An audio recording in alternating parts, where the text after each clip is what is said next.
Boleh, boleh. Aku bisa materi ini.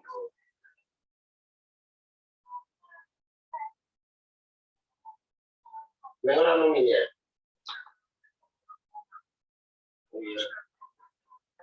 Assalamualaikum warahmatullahi wabarakatuh. Perkenalkan, nama saya Ilham Sahyana Jati dari kelas PJKRD tahun 2019. Di sini saya akan mempresentasikan tentang pengelolaan kelas pendidikan jasmani.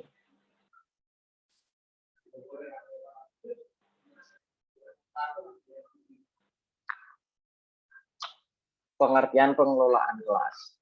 Pengelolaan kelas merupakan upaya yang dilakukan oleh guru, meliputi perencanaan, pengaturan, dan pengoptimalan berbagai sumber bahan serta sarana pembelajaran yang ada di kelas maupun di lapangan guna menciptakan kegiatan pembelajaran yang efektif dan berkualitas bagi peserta didik, sehingga tujuan pembelajaran dapat dicapai.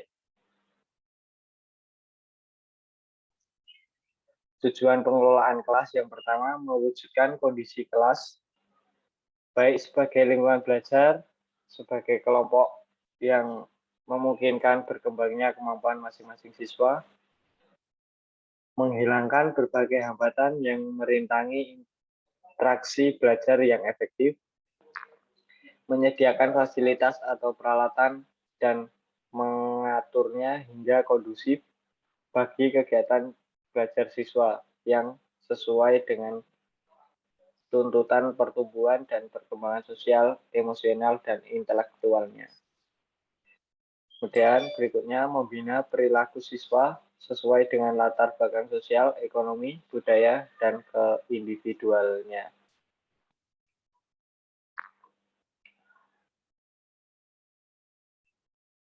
Untuk prinsip pengelolaan kelas, prinsip-prinsip pengelolaan kelas yang pertama, hangat dan antusias.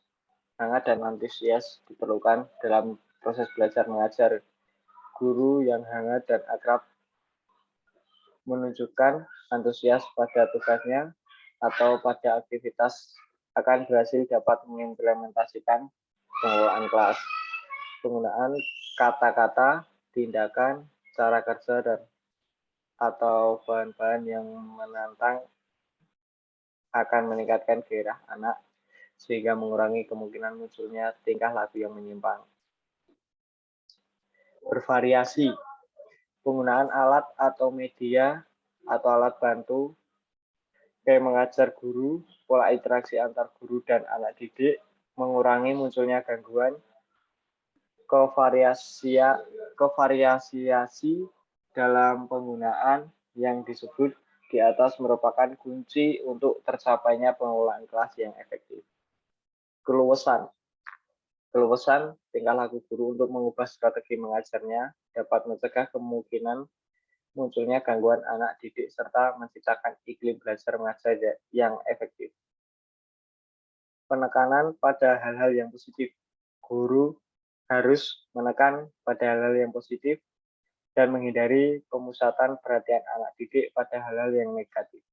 Penekanan tersebut dapat dilakukan dengan pemberian penguatan yang positif dan kesadaran guru untuk menghindari kesalahan yang dapat mengganggu jalannya proses belajar mengajar. Kemudian berikutnya penanaman disiplin diri. Guru sebaiknya selalu mendorong anak didik untuk melaksanakan disiplin diri dan guru sendiri hendaknya menjadi teladan mengenai pengendalian diri dan pelaksanaan tanggung jawab.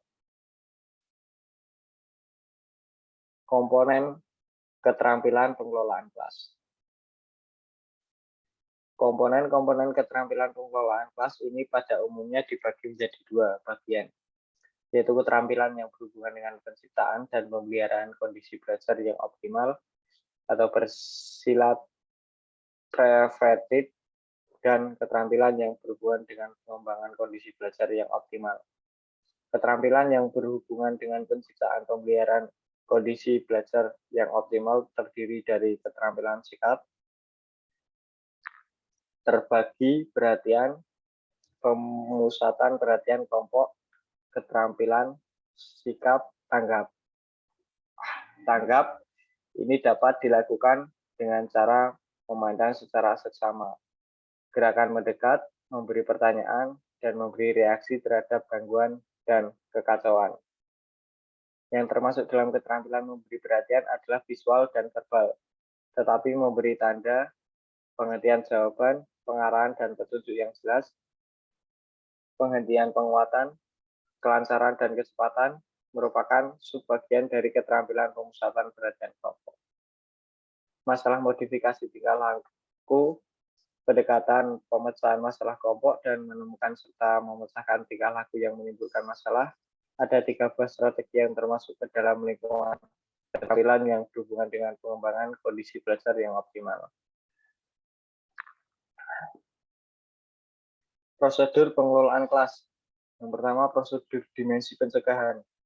Prosedur pencegahan merupakan tindakan yang dilakukan guru dalam mengatur anak didik, lingkungan, dan peralatan kelas, serta format pembelajaran sehingga mendukung terhadap suasana belajar yang menyenangkan dan pencapaian prestasi belajar yang tinggi.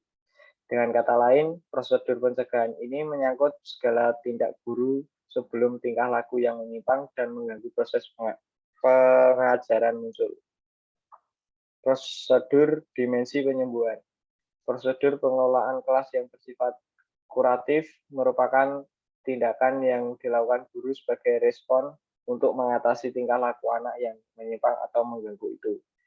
Dalam hal ini, guru dituntut untuk berusaha menumbuhkan kesadaran anak dan tanggung jawab memperbaiki tingkah laku sehingga yang bersangkutan bisa kembali berpartisipasi aktif dalam pengajaran. Penerapan sistem dalam pengelolaan kelas. Yang pertama, teknik mendekati. Bila seorang siswa bertingkah laku sesuai teknik yang biasanya efektif, yaitu mendekatinya.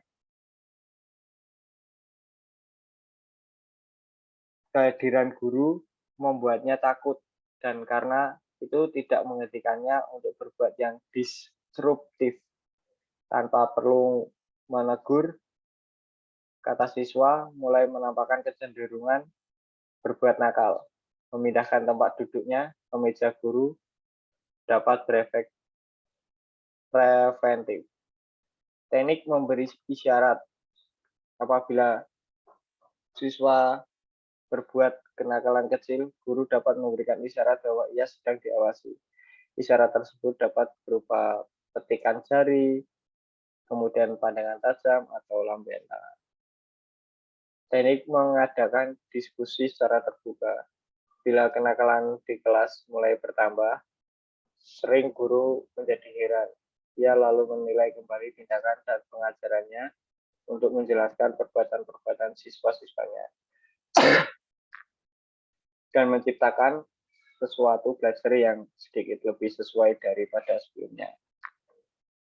Mengadakan perubahan kegiatan. Apabila gangguan di kelas meningkat jumlahnya, tindakan yang harus diambil yaitu mengubah apa yang sedang dilakukan.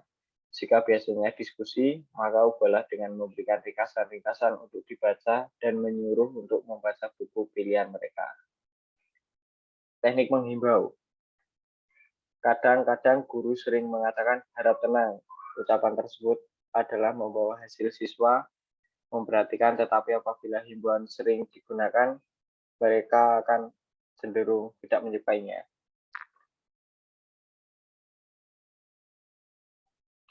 Hal-hal yang harus dihindari.